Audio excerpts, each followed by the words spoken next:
পশ্চিম এশিয়ার আকাশে যা দেখা যাচ্ছে তা কি আসল সত্য, নাকি এর আড়ালে লুকিয়ে আছে আরো বড় ধ্বংসের গল্প? যে মার্কিন সামরিক শক্তিকে অজেয় বলা হয়, সেই শক্তির ভিত কি আসলে ভেঙে পড়ছে নিঃশব্দে?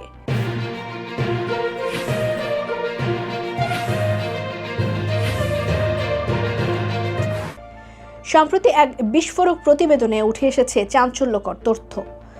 ইরানের হামলায় পশ্চিম এশিয়ায় থাকা যুক্তরাষ্ট্রের সামরিক ঘাঁটিগুলো সরকারি তথ্যের তুলনায় অনেক বেশি ক্ষতিগ্রস্ত হয়েছে। এবং সবচেয়ে বড় প্রশ্ন, কেন এই তথ্য গোপন রাখা হচ্ছে? 2026 সালের 28 ফেব্রুয়ারি যুক্তরাষ্ট্র এবং ইসরায়েল যৌথভাবে ইরানের উপর সামরিক হামলা চালায়।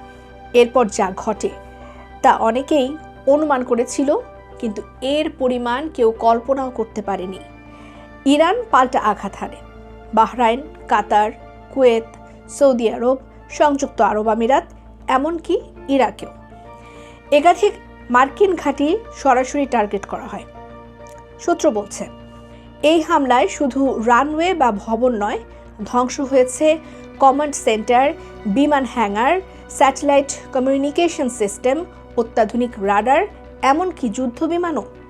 আর এই ক্ষতির পরিমাণ এতটাই বড় যে এটি মেরামতে খরচ হতে পারে বিলিয়ন বিলিয়ন ডলার।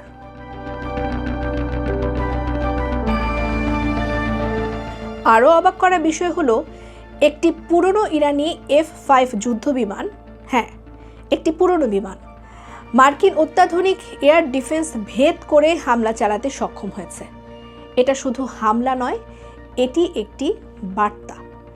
বিশেষজ্ঞরা বলছেন, এই হামলা শুধু অবকাঠামো ধ্বংস করেনি, এটা মার্কিন সামরিক আধিপত্যের ধারণাকেই প্রশ্নবিদ্ধ করেছে।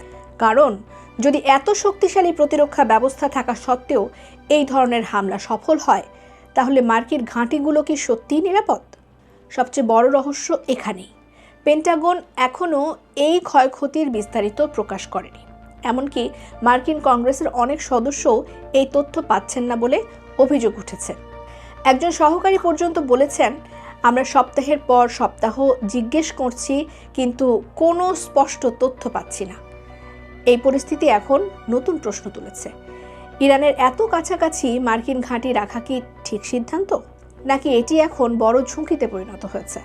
বিশেষজ্ঞরা বলছেন, এই ক্ষয়ক্ষতি ভবিষ্যতে মার্কিন সামরিক কৌশলই বদলে দিতে পারে। আর এর প্রভাব শুধু সামরিক নয়, পুরো বিশ্ব অর্থনীতিতেও পড়ছে। কারণ হরমুজ প্রণালী, যেখান দিয়ে বিশ্বের বড় অংশের তেল পরিবহন হয়, সেটি এখন অস্থিতিশীল। যে কোনো সময় পরিস্থিতি আরও খারাপ হতে পারে।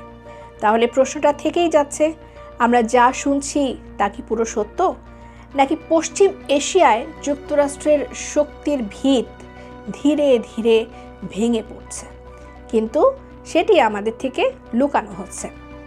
এই যুদ্ধ শুধু মিসাইল আর বোমার নয়, এটা তথ্যের যুদ্ধ। আর সেই যুদ্ধে কে এগিয়ে, সেটাই এখন সবচেয়ে বড় রহস্য।